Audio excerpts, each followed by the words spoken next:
गांव के बाहर एक पुरानी जर्जर हवेली थी, जिसे लोग शापित हवेली कहते थे। कहते हैं कि वहां रात में अजीब आवाजें आती थी और जो भी अंदर गया वह कभी वापस नहीं लौटा।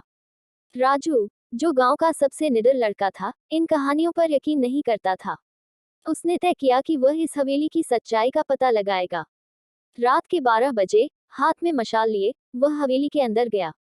हवेली की दीवारें टूटी हुई थी, फर्श पर धूल जमी थी और हर तरफ अजीब सा सन्नाटा था।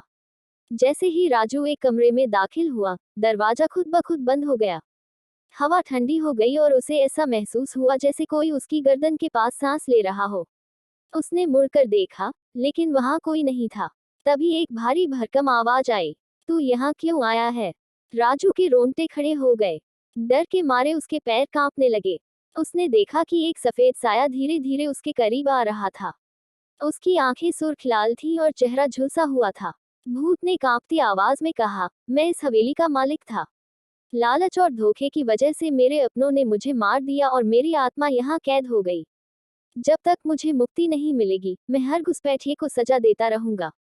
राजू ने हिम्मत जुटाकर पूछा, मैं आपकी कैसे मदद कर सकता हूँ? भूत ने कहा, मेरी हत्या की सच्चाई सबके सामने लाओ और मेरे हत्यारों को सजा दिलवाओ। अगले दिन राजू ने गांव वालों को इकट्ठा किया और हवेली में सुनी कहानी सुनाई। बुजुर्गों ने बताया कि सालों पहले हवेली के मालिक को उनके रिश्तेदारों ने ही लालच में मार डाला था, लेकिन किसी ने सच नहीं बताया था। गांव वालों ने मिलकर उस हवेली के पास एक पूजा करवाई और भूत की आत्मा की शांति के लिए प्रार्थना की।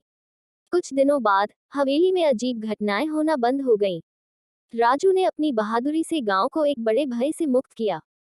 बुरी आत्माएं हमेशा बुरी नहीं होती, कभी कभी वे सिर्फ इंसाफ चाहती हैं।